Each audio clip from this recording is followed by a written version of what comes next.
Hi guys, welcome back to my channel. It is me, Zaza here, and I am bringing you a new history, mystery and makeup today. We are delving into the story of Adam, the torso in the river. This is a sad one, it's a heavy one. Be prepared, make yourself comfortable, have a hot drink, have your biscuits ready. This is not a nice story, but when are they ever? Watch me absolutely irritated by the fact that my makeup just didn't want to cooperate today. As you can probably see, having a little bit of issues with the eyes today, but you know what? We move because it still came out okay. It will be better next time. But anyway, let's get on with the mystery of Adam, the torso in the river. So let's begin.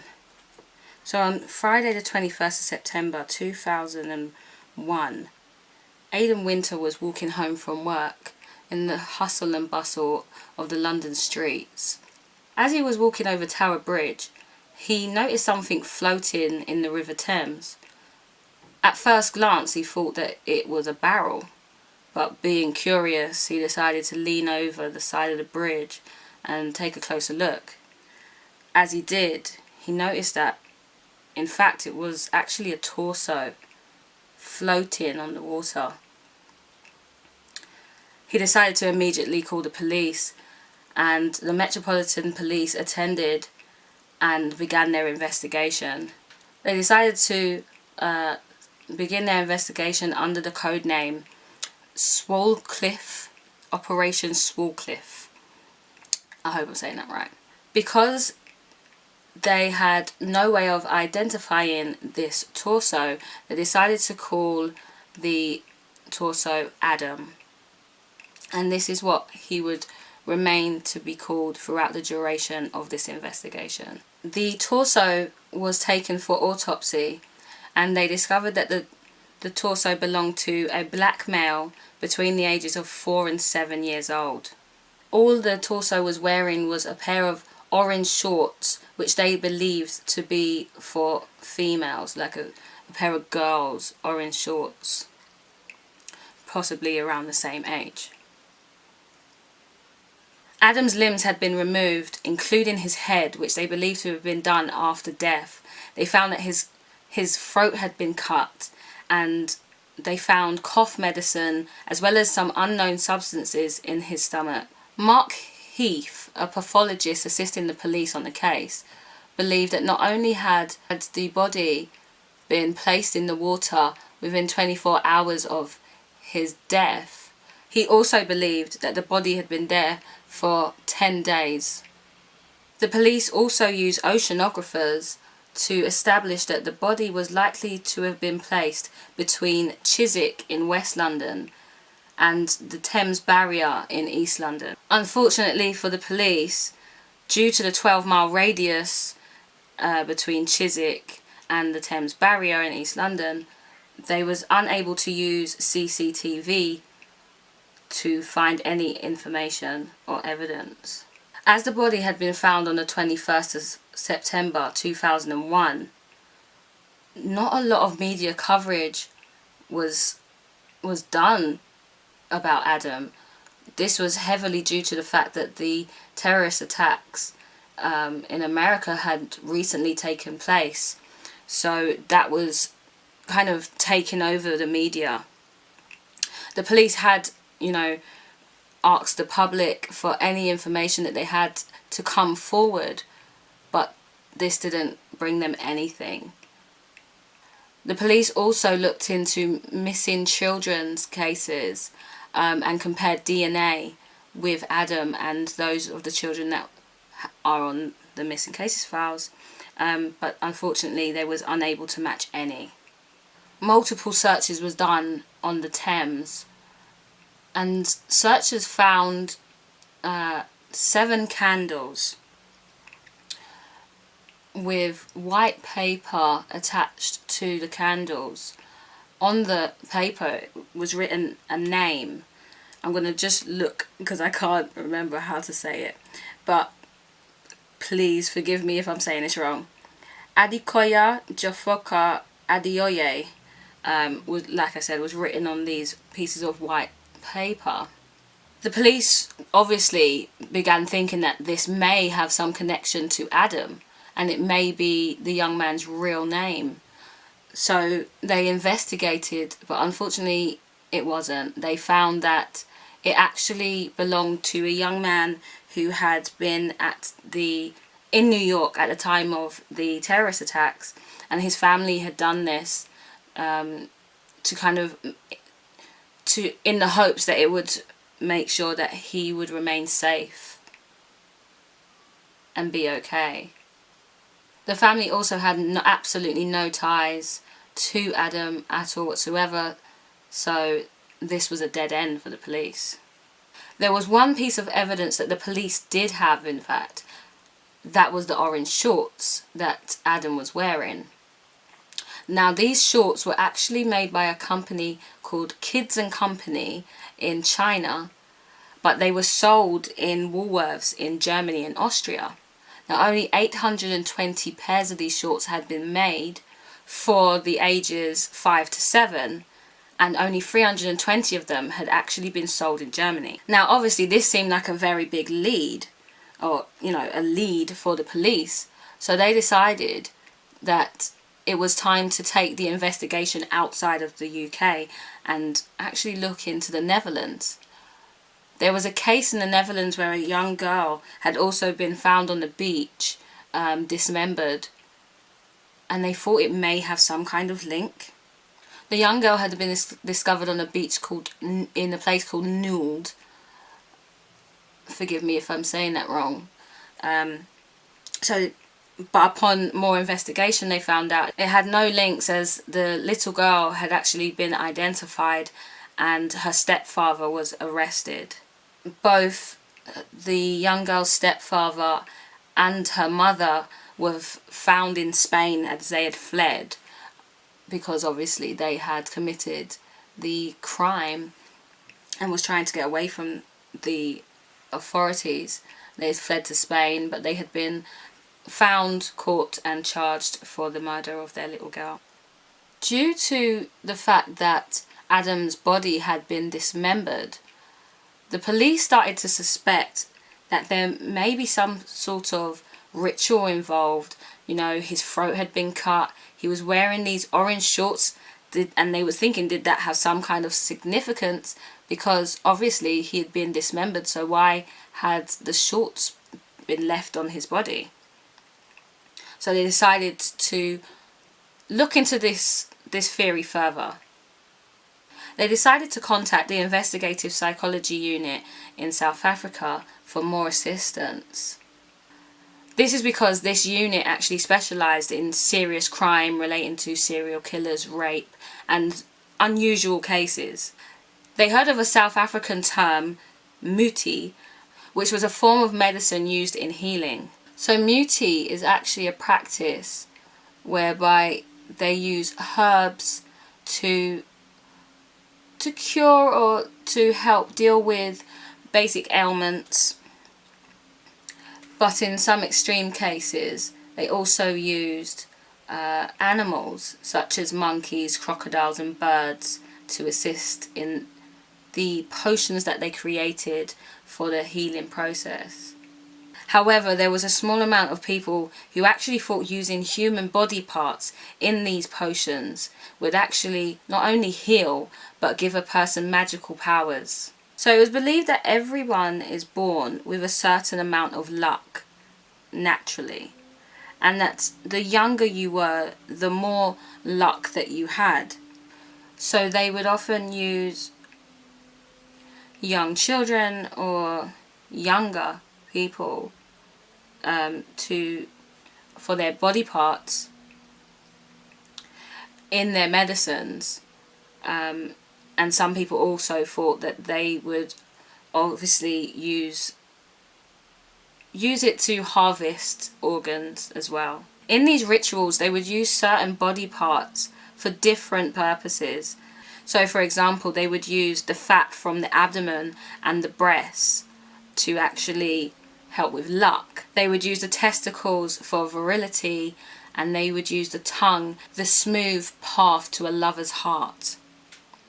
They would often harvest these organs while the child was still alive, which I can't even conceive. It can't sink in the brain, but I digress. Although death was ultimately the byproduct of harvesting these organs and body parts, it wasn't the main aim. There are actually reports of human body parts being used for all different types of successes. For example, human skulls would be buried underneath the foundation of a building to promote success for the business that was going to be in that building. You know, some body parts would be buried on farms so that they would have a successful harvest. And even severed hands would be built in the entrance of a shop just to enable prospective clients to come into the store. To seek this luck, people would actually seek out a healer or a sangoma. Sangoma practice African traditional medicine. They use the aid of ancestral spirits. The investigative psychology unit, however, didn't actually believe that Adam was a victim of a muti murder. This was due to the fact that not only were Adam's genitals not removed, but also his organs hadn't been removed either. They believed that it was more likely that whoever had murdered Adam was likely to have just removed his limbs to delay his identification. The IPU put the Met in contact with a Sagoma. His name was Credo Mutwa. They believed that he would be able to give the Metropolitan Police a little bit more insight into Muti and the practices, and be able to determine whether this was or wasn't a Muti murder. What actually ended up happening is Mutwa actually believed that Adam was a ritual murder, a ritual sacrifice. He believed that it was consistent with rituals found in West Africa. He actually believed that the orange shorts were significant, and this significance was the ability of resurrection. And therefore, that's why Adam was wearing the orange shorts in the sacrifice. The only issue with Mutwa's assistance in the investigation was that many people felt that he was a fraudster and was a liar. And although the police were aware of this, they did feel like Adam's murder was or had some relation to a ritual sacrifice. On the 29th of January 2002, Dr. Hendrik Scotts, I believe it is, travelled to London to give a secondary post-mortem examination on Adam. And following this, he determined that he believed that it was in fact a Muti murder. In a press conference, Dr. Scotts actually said that in his opinion, due to the wounds Adam had and the fact that he was in these orange shorts and all the things that he had been afflicted on him, that it was consistent with a sacrificial ritual. And this was actually practiced in Africa. Dr. Scotts actually believed that Adam was beheaded because it strengthened the power of the Muti to have the person scream. Because of this, the Met just started to focus their sights on South Africa, and they offered a £50,000 reward for any information that led to an arrest. In a twist, in February of 2002, criminologist Richard Hoskins was also asked to come and analyse the case files. He actually did not agree that it was a Muti murder. He actually thought it was consistent with a ritual sacrifice, but not a muti murder. This was due to the fact that his organs hadn't been harvested, and even more so, the precise nature of the removal of Adam's limbs. Hoskins thought it would be also important for the police to know and help narrow down their investigation that Adam was actually circumcised, which was not a general, not a common practice in Africa. Hoskins believed it was a human sacrifice because it focuses on the flow of blood. Once a cut or incision had been made, they would allow the blood to flow onto the altar of a deity. Hoskins actually narrowed this down to Nigeria and possibly Yoruba, because it was more commonplace for a child to be circumcised there. And in Yoruba, they also worship the god called Olorin. Deities known as Orisha bridge the gap between Earth and Olorin. And it is actually believed that many Orisha exist. Orishas require sacrifice, and these are usually of the Orisha's favourite plant, food or colour. And although it's not encouraged within the religion to undertake human sacrifice, there was a small amount of people who did. The Met was really uncomfortable with the term sacrifice. I guess it's not as commonplace here in the UK. So they was really uncomfortable with using the term and would often refer to the case or try to still believe that it was a muti murder. Due to the fact that there was no more information coming in, there was no further evidence, they couldn't find anything, the case was just going stagnant. So they decided to travel to South Africa and actually asked the former president Nelson Mandela for some assistance. Nelson Mandela agreed, and he actually done a TV broadcast in many languages asking for any information or assistance with the case, but once again it led to nothing. There is a family missing a son of that age. Such cruel wastage of the lives of our children and youth cannot be allowed to continue. A change happened in July 2002 in the Met's favour when Professor Kenneth Pye, a forensic geologist, actually stepped in. He ended up analysing Adam's bones using isotopes. Isotope analysis is actually really interesting.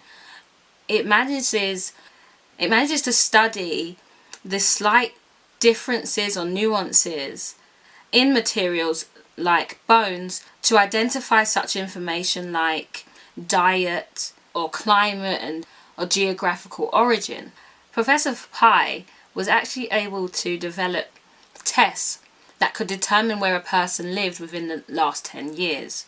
And upon this analysis and using these tests, he was able to determine that Adam was not born in the UK or Europe. What is significant is that South Africa also wasn't a match. It was actually West Africa, like many advisors to the police had already told them. I'm so upset because my eyes are just refusing to take this eyeshadow underneath and it's really doing my head in. But we move, the look is complete. Now let's carry on with Adam's story. So Professor Pye was actually able to narrow down even further where Adam possibly could be from, and these were 3 different places: Kano in Jos, the Highlands in Cameroon, or Yoruba. And although Professor Pye strongly believed that it was likely that it was Yoruba Adam was from, he needed more samples from the area to be able to determine this further. He would need soil, local food, and also animal samples to conclusively determine Adam's Adam's birthplace. So investigators actually went to Nigeria and collected the samples that Professor Pye needed and tested the carbon levels, and they was able to determine that it was likely that Adam hadn't been in the UK for more than 6 months. A pollen archaeologist under the name Nick Branch was actually able to test the pollen in Adam's small intestine to find out the origins, and was able to find out that it had to have originated from Britain or the northwestern Europe, because of it deriving from a tree called the alder tree. The alder tree. This then also determined that Adam would have had to be in the UK 3 days prior to his death, and the police were then able to get a timescale of between 3 days and 6 months of Adam being in the UK. Miraculously, a potential lead came through to the police when they was contacted by the Glasgow Social Services.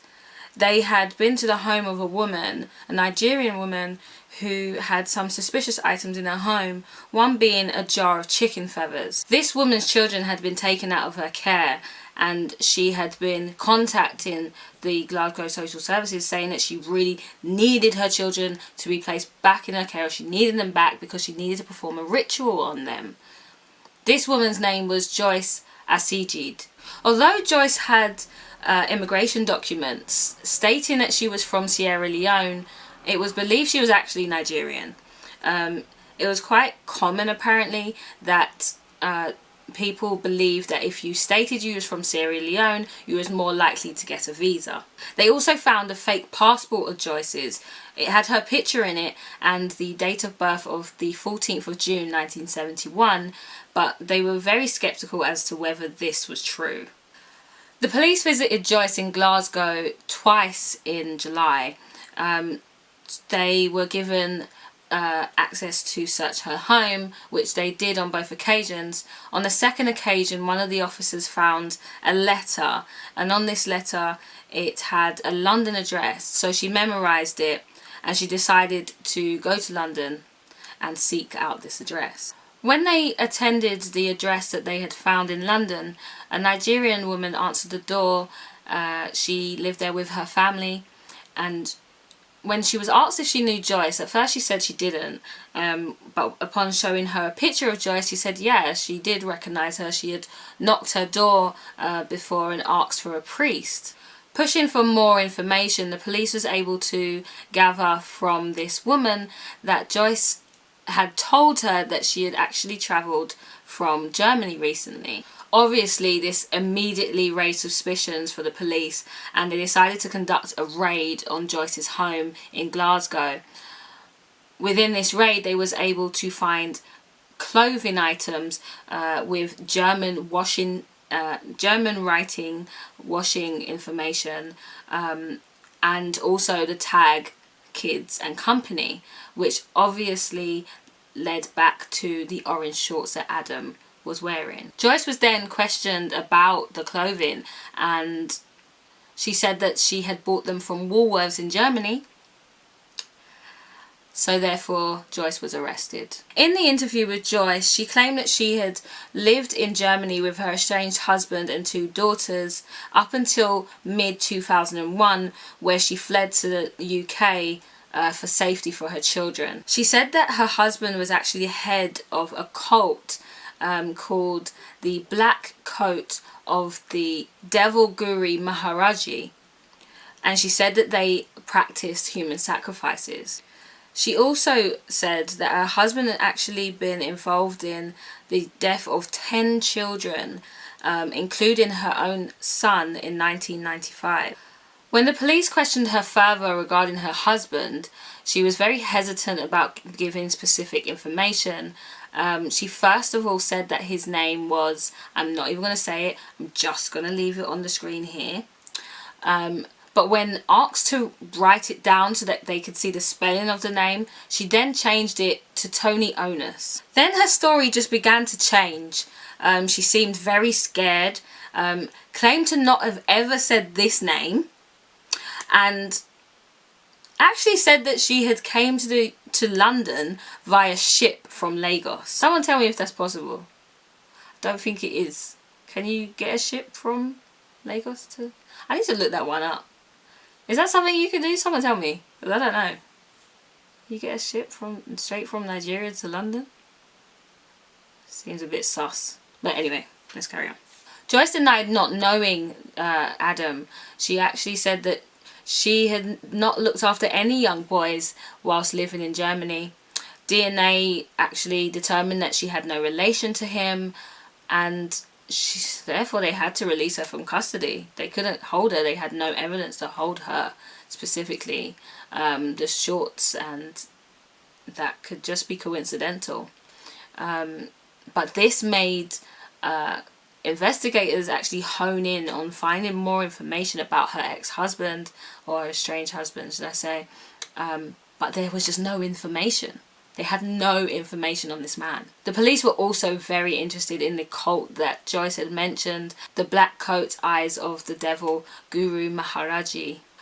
This cult was actually based on an Indian movement called the Divine Light Mission, which heavily focused on meditation and finding inner peace through meditation. It was actually founded by Guru Hans Ji Maharaji in the 1960s, and is also known as DLM, Divine Light Mission. The Black Coat Eyes of the Devil Maharaji actually initially went by the name DLM, obviously the Divine Light Mission, and this was to validate their cause. The cult was actually founded by Mohammed Saab, who was a Ghanaian man who had moved to Yoruba land in his 20s. It's said that Saab actually illegally travelled to London in 1975 to undertake a course at the Institute of Marketing. This was where Saab learned of the Maharaji and the DLM. When Saab returned to Nigeria in 1980, he declared himself the rightful Maharaji Ji, and although many just laughed him off or didn't take him very seriously, he did gain a small following. The DLM themselves, the official DLM, shunned Saab and didn't want him to be associated with the DLM group itself. So he decided to create his own group, and they were most commonly known as One Love Family. Saab went by quite a few names, or were known by quite a few names by the people that followed him. These included Guru, Perfect Living Master, or Black Jesus. Saab wore orange robes, and this therefore became their sacred colour. There were 30 compounds that the cult owned across Nigeria, and there were rumours going around of torture and murders happening within these compounds. Due to the significance of the orange and Adam's homeland of Yoruba land, the police were very interested in finding concrete information, but there just wasn't anywhere to go. They couldn't find anything. A year after the discovery of Adam's torso, they decided to hold a memorial service just to remind the public about Adam, and to remind them also of the £50,000 reward if anyone came forward with any information that would lead to an arrest. In the same month, September 2002, an analysis was done on the contents of Adam's small intestine. They found pellets in his intestines that originated from a river in West Africa. They also found ground bone, which they couldn't determine whether was animal or human, but they also found another plant material. Traces of carbon and tin were also found, and Richard Hoskins believed that these would have been mixed with cough syrup, ground together because of the lumpy substance. They'd have to be mixed together with cough syrup so that the person intaking this potion would be able to swallow it more easily. And he believed that this was usually done between 24 hours and 48 hours before the person was to be killed. During Joyce's initial questioning, the police was able to obtain 2 London addresses that Joyce lived at or had ownership of. One was in Lewisham in South London, and the other was in the East End of London. The address in East London, they found absolutely nothing, and the tenant that was currently staying there was nowhere to be found. However, in the South London property in Lewisham, they were able to find a lot more information. They found forged documents and tickets, both British and Nigerian. On further inspection of the passports, they was able to find the name Omobier, I don't know if I'm saying that right, Joyce Ahibe, with the same date of birth, the 14th of June, 1971. However, the other names on the documents were unknown to police. They didn't know who these people were. More unnervingly, they found a video and on it was written, "Wedding of Joyce and Samuel."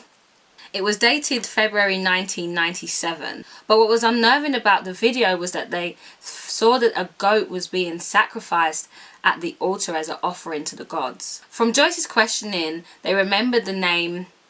Sorry I keep doing this, but I'm not going to butcher this name. I'm just not going to do it, so I'm going to keep doing this. Sorry. But yeah, so in the questioning, they remembered this name.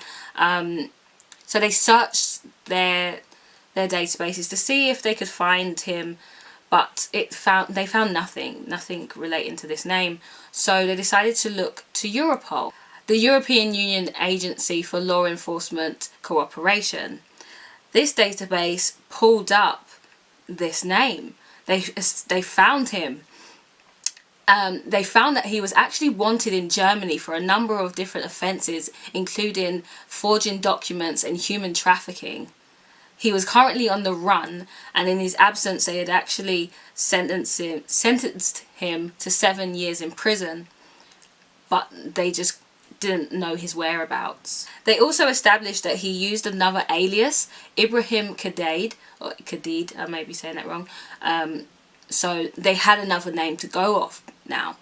German police actually stated that they knew that Joyce was living in Hamburg at that time, but they knew her under another alias. It was actually Bintu Khalid. Sorry. So the information that the police were now gathering was starting to mount up. They was finding more and more information relating to Joyce, her husband, the orange shorts, sacrifice, human sacrifice, rituals, etc. And they were starting to get closer to piecing the information together as to what possibly could have happened to Adam. Although the police couldn't find anything in the UK relating to the names or aliases that Joyce's husband was using, they did feel like maybe even if he was in the UK, he was probably using another alias. Unfortunately, in December 2002, things just seemed to take a turn for the worst. The Home Office decided that they was deporting Joyce back to Nigeria due to the fact that she hadn't sought the correct asylum documents and channels, but her children was to remain in the UK under care of the state. The police did try to argue with the Home Office that Joyce was vital to this investigation. They were saying, you know, she is a link to finding what happened to Adam. The Home Office was having none of it though. They said either you charge Joyce with something to keep her in the country or she will be deported. And because police didn't have enough information or evidence to charge Joyce with anything, she was then deported back to Nigeria. What was probably even more irritating and frustrating to police is that not long after, even a few days after Joyce was deported, the German social services came to the Met with more information regarding Joyce. They claimed that Joyce actually travelled to Germany through Italy in 1992, a year after her husband. Their first son, who Joyce claimed to have been sacrificed by her husband, was reported deceased in 1995, which coincides with her original story, and that she later had 2 more daughters, one in 1997 and the other in 1999. They found that the daughters also actually attended nursery in September 2001, but only briefly for a few weeks. British detectives interviewed the nursery workers to find out more information, and they also established that the daughters were actually fostered to a local woman named, I think it's Frey DeBurn. DeBurn told detectives that the last time she had seen the eldest daughter she was actually wearing orange shorts. And although they was able to establish and gain all this information, Joyce was not in the country anymore. She wasn't able to be questioned so easily. So they decided to hone their efforts in on finding out more information about her husband. Towards the end of 2002, the police was able to obtain the location of Kingsley Ojo, who was actually the resident of the East London flat that Joyce had owned. They found that Kingsley had fled the home when he heard of Joyce's arrest. He moved to a new location, a property on Brett Road in East London, and he was using a new name, Musa Kamara. When the police visited the address on Brett Road, they found it to be completely empty. However, the stove was still warm. There was empty dishes in the sink and the bedroom window was open. So they believed that he probably knew that they was coming and fled just before they arrived. The police searched the property and they was able to find a video which had the name Ritual written across it. On the video was actually a beheading of a man as an offering to the Yoruban deity to actually heal an elder man who was suffering from a serious illness. The police were unable to validate this video. They didn't know whether it was real or fake, but they also managed to find forged documents within the property, as well as 2 packets of a small white substance that they was unable to identify, so they sent it off for testing. Kingsley was eventually tracked down and they found that he allegedly came to London from Benin City in Nigeria in 1997. In the interview with Kingsley, he actually stated that the flat was rented by someone else and that the substances that they had found, the evidence that they had found in the property, was not his. They was this other person's who was actually renting the flat. Kingsley stated that he didn't know Joyce, but this was weird due to the fact that her name and her number was in his phone. So, how did you not know her? But you've got her number, but anyway. But due to lack of evidence, as usual, Kingsley was actually let out of custody. But they decided to put him under surveillance. They microphoned his phone, his flat, and his car. In December 2002, the samples from Yoruba came back, and they was able to establish that Adam had actually been living in Yoruba land, the same place where both Joyce, her husband, and Kingsley were from. They also was able to establish that the contents of Adam's stomach, which, you know, the unidentified substances, was very, very similar to the substances that they found in Kingsley's flat.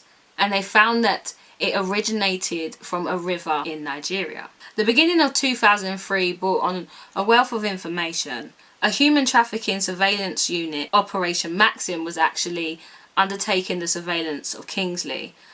And they found that immediately he was discussing and contacting and visiting known criminals and discussing illegal activities. This was massive. This was absolutely massive. It enabled the authorities to establish names of people who was involved in human trafficking within the UK, Germany and Nigeria. A Nigerian man who had actually been arrested under completely different circumstances, unrelated to Adam's case, was actually questioned about Samuel, and he gave some vital information. He told the investigators that Samuel was actually living in Dublin, in Ireland. When the UK detectives contacted the Irish Garda, they established that a man fitting the same description had actually came to Ireland in 2001 with his pregnant girlfriend or pregnant wife. Samuel's pregnant wife actually gave birth in autumn of 2001, and although they had tracked Samuel down and knew where he was in Cork, they decided to actually hold off and just surveillance him, put him under surveillance, just so they can find any incriminating information. As the police had both Kingsley and Samuel under surveillance, and they was watching what they was doing and where they were, and seeing if they was doing any incriminating activities, they decided that they was going to set their sights back on Joyce they decided to contact the Nigerian government and try and find her, but they just couldn't find her. British investigators travelled to Benin City again, and they was told by the British High Commission in Lagos that a woman using the name Osijid was actually requesting for information or contact with her daughters in Scotland. Sounds like Joyce. So when Joyce attended the meeting, they managed to arrest her straight away. In Joyce's interview, she actually revealed that she had been a part of the cult from 1994 to 2002, where she fled because she felt that the cult was just too evil. She said that they practiced juju, or witchcraft as some know it to be. Joyce was scared about revealing too much information, but she did tell authorities that her husband was actually the messiah of the cult and that she was the organizer, and that they had devotees across both the UK and Germany. When Joyce was initially questioned about Adam, she said that she didn't know what happened to the child in London, but later on then claimed that she knew that the child was murdered in Lewisham, but she didn't know where his head or his limbs were. She continued to say that the boy's parents was actually brainwashed by the Maharaji's teachings. The police also questioned Joyce about the orange shorts, and she said that she had purchased them in Germany, but that she had given them to a friend. But then she later changed her story and said, that they was probably in her flat in Germany. But the flat in Germany had already been searched, and there was no shorts to be found. Joyce said then that maybe they was in her flat in Glasgow, but the police knew that they wasn't there either. She just couldn't explain where the shorts were and why they matched the shorts that Adam was wearing. After Joyce's questioning, due to lack of information and lack of evidence once again, they had to release her. They had nothing to hold her on. 4 months later, in June 2003, the Met Police actually decided to do a raid on Samuel's home in Dublin with the Irish Gardaí. There were no reports to state that they actually found anything upon raiding Samuel's property, but they were able to bring him in for questioning. Unsurprisingly, Samuel denied everything. He claimed to not know Kingsley. He even claimed to not know his own wife, Joyce. German authorities then began extradition proceedings to bring Samuel back to Germany to face his charges. 2 weeks after Samuel's arrest, 200 police officers conducted 9 raids across properties in London. The raids on 9 addresses across the capital were the result of unremitting police work into a truly terrible crime involving black magic and ritual murder. 21 people were arrested, most of them Nigerian, suspected of being involved in a people trafficking ring.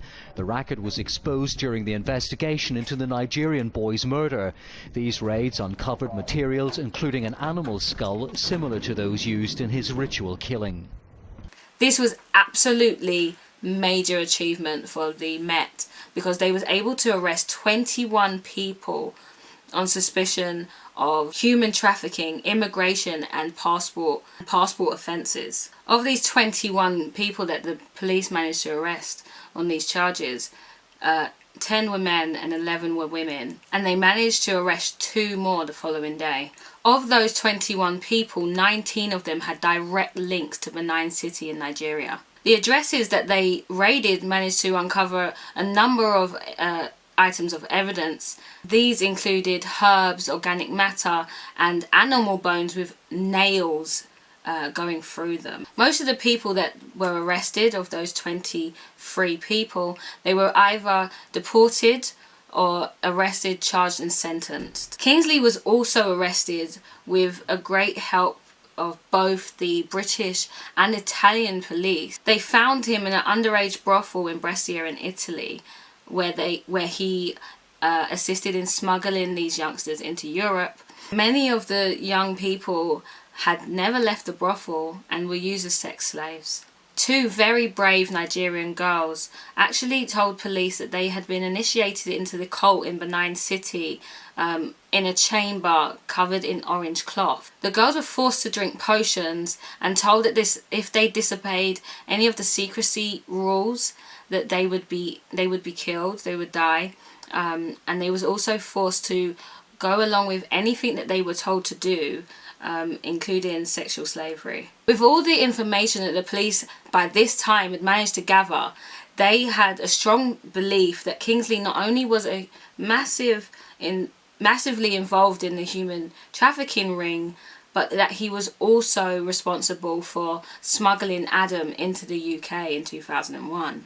In the same year, they was able to actually get the results back from the substances found in Adam's small intestines, although they had linked it to the substances found at Kingsley's property, or found it to be similar. They didn't know actually what it was until now. They actually found that it was the caliber bean, which was native to Africa. This caliber bean is highly poisonous, and in small doses, if given to someone, would paralyze them, but they'd be able to still be conscious. This led police to then believe that Adam was most likely given this substance in order to keep him paralyzed, but able to be conscious enough to understand or see or feel what's going on. What is so frustrating and irritating is it took nearly a year for anything further to move in terms of this case. On the 10th of July 2004, Kingsley Ojo's trial began, but so irritatingly,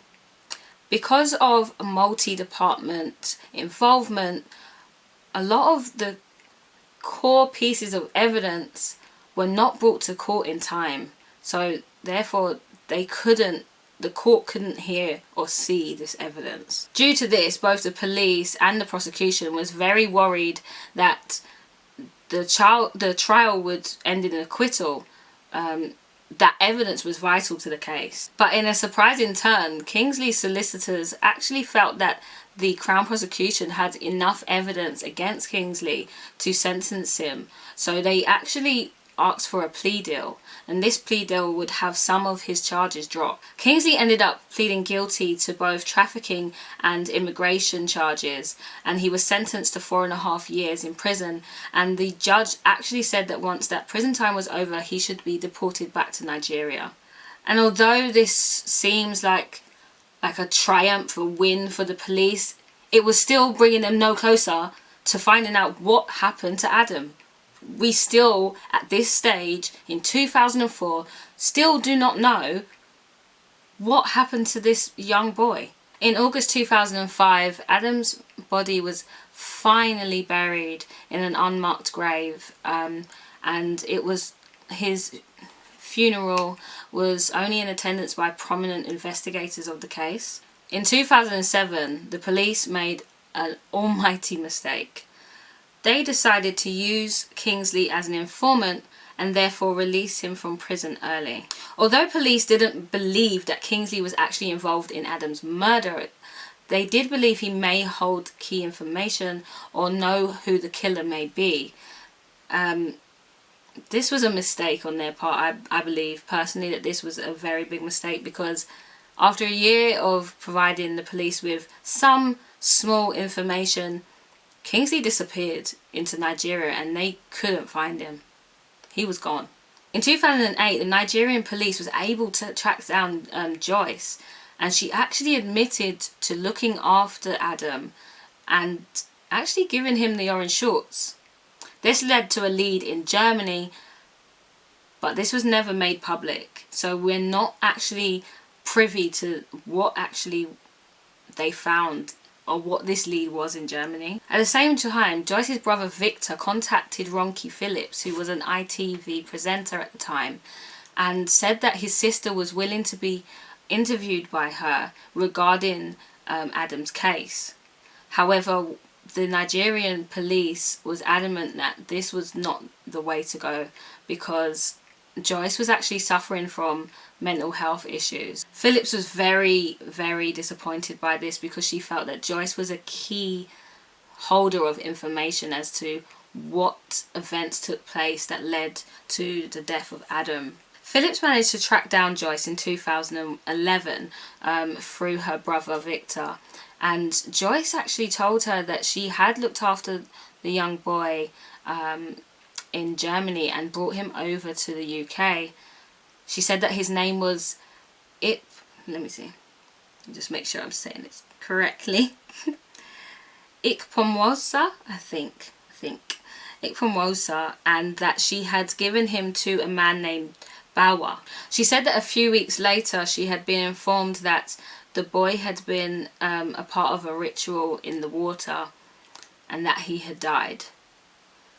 She then showed Phillips a picture of a young boy with her daughter who she claimed to be Adam. Although the media actually really believed Joyce's confession regarding her explanation of what happened with Adam, the police was not so sure. They felt that due to the fact that she was dealing with mental health issues and heavily medicated at the time of the interview, it wasn't easy to take that information as fact. In 2013, Nick Chambers, who was the detective chief on the case, he's actually retired. He had actually retired at this point. He went with the BBC and actually interviewed Joyce again, and her story changed once again. She said that Adam's real name was actually Patrick Ahaba, and that it wasn't the boy that was in the picture. The boy in the picture was actually a family friend's son, who she had taken a picture of while he was visiting them and their daughter. This was actually corroborated by the police, so this was just another thing that wasn't true, and it led to another dead end. Now, who was Patrick Ahaba? She also said that the person that she called Bawa, who she had claimed to have given Adam to, was actually Kingsley Ojo. When Kingsley was finally found, he outright refused to speak to the British police or the BBC. The BBC then travelled to Germany and actually spoke to one of Joyce's neighbours who had remembered seeing a young boy with Joyce, and that he was really bubbly and he was wearing the shorts and he was jumping around and just hyperactive and just seemed happy. There are so many sad parts about this story, but the worst part that I'm about to say is that up to this day, we are now in 2020, and this has still not been solved. We still don't know what happened to Adam, who killed Adam. Justice has still not been had for this young boy, that was horrendously tortured and killed. And I'm just hopeful that one day we will find it. We will find out. I mean, personally, I'll give you my personal opinion. My personal opinion is that Joyce's husband is the one who sacrificed Adam in a ritual sacrifice, and the fact that they just don't have enough evidence to pin it on him is just so frustrating. It's just so frustrating. There were many negatives to come out of this case. I mean, it was insane. The ups and downs of this case is just insane and upsetting and hurtful and annoying and irritating, frustrating for the police and the community.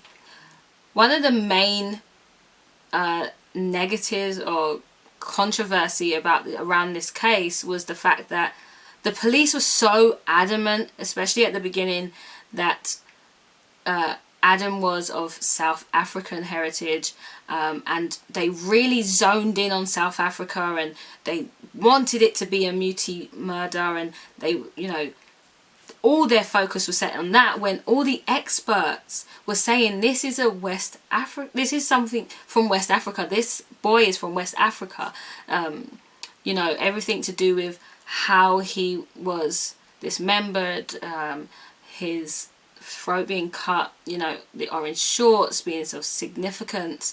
They just wanted to disregard it and solely focus on South Africa. Police also said that the African community in the UK were being uncooperative.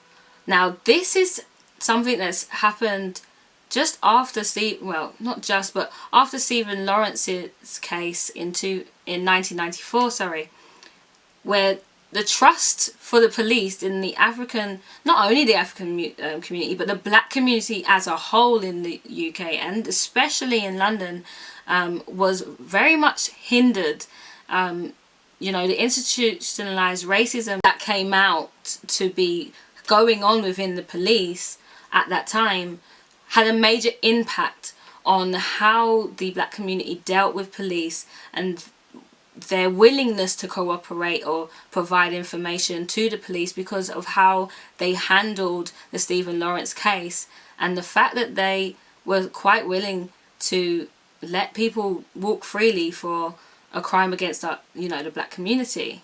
Another major hindrance to this case was the fact that the police let Kingsley Ojo go early from prison. I just don't understand. No one seems to understand why they chose that route, considering they knew him. They knew him to be a convicted human trafficker, and have dealings with forgery and immigration charges, all these things. And you let this man go, clearly not being under surveillance properly, to the fact that they lost him. He managed to escape and not be found, when he obviously had a vital part to play in this crime against Adam. And due to this, we now are left with an unsolved case. There are so many things, like even down to like the Home Office deporting Joyce back to Nigeria, knowing that she's part of a vital, she's a vital part of a case as well. It just doesn't make any sense, and it's quite clear that, something's lacking between the communication between the Home Office and the police when it comes to dealing with cases like this. She should not have been deported. There's just no question about it. She should have been able to remain here under surveillance and continue to be questioned by police. They would have got to the root much sooner, and we may not be sitting here right now with an unsolved case. Another major negative from this case is that the UK media especially really use scaremongering in the community about this case, around this case. They were saying that shops were selling bush meat, and they were saying it was illegally being brought into the country. They were saying that human flesh was being sold, and that it was all in conjunction with human trafficking. And they was using slander like African voodoo magic, which obviously has a negative effect on the African communities. When you're getting the average English or UK British person reading something saying, oh, African voodoo, African magic, juju, all these words, they give a negative effect on those African people, because the community are then looking at them like, oh well, all of these people on a whole do this, when in actuality it's a very minute amount of people that are actually involved in this type of thing. And it casts a very negative. Even I myself have heard people say, oh, African people doing voodoo, African people doing juju, like it's a collective thing of African people being involved in this type of thing, which just isn't true. And the media played heavily on this, and was really scaring the British community. But with all that being said, a massive positive that came out of this was the use of isotope analysis within this case. The fact that they used this isotope analysis to determine the origin of Adam was impeccable. To be able to go to a place where you have a theory someone's from, find the substances or pieces of dirt and the water and so on, bring it back and analyze it against, you know, what's within a person's stomach, intestine, because I think he used the intestines contents to analyze it against, is just amazing. It's absolutely amazing. And I don't know, I need to look into it more, but I don't know if isotope analysis has actually been used before this in these types of murder case. In a case with a human, I know that they use it to determine a lot of things in terms of geographical analysis to find out where people are from and so on and so forth. But to actually be able to pinpoint someone's origins in a murder case is absolutely massive. And even just to be able to pinpoint their location at the time of their death, because as we know, although Adam was found in the river, he was most likely not killed there. And he had, you know, the fact that they could determine that he had only been in the UK between 3 days and 6 months, impeccable. But yeah, so that was the story of Adam, the torso in the river. And I have to say that I am hurt, appalled, disgusted, just all the feels on this case, just all the feels. I feel sick. It wasn't easy to research. It wasn't easy to hear just what this little boy had to go through, and thousands of others. This isn't just limited to just Adam, you know. I think it's completely so sad that, you know, we can't even identify him. We're still having to call him Adam. Is his name Patrick Abaha? I can't say it. Abaha? I can't say it. But is his name Patrick? We'll never know now. You know, oh, I pray that one day we do find out. You know, his soul can be put to rest. He can actually have a named grave. I think it's absolutely disgusting that he's in an unmarked grave. And yeah, ultimately, that whoever did this to him is punished for this heinous, disgusting crime. But yeah, that is all we have time for today. That is the end of this history, mystery and makeup. I hope you enjoyed it to whichever level you could enjoy such a story like this. But nevertheless, if you did, please do go ahead and give it a big thumbs up. Don't forget to comment down below your thoughts on this case. And any information that I haven't brought up, because this is a very long case, it was intricate. If there's anything that you felt that I left out, do please comment down below and let me know. If there's any updates that I may have missed somehow, do please let me know below. If you're not subscribed already and this is the first time you're seeing me, then please do go ahead and click that subscribe button and become part of the family. And yeah, thanks for watching guys, and I'll see you in the next one. Bye.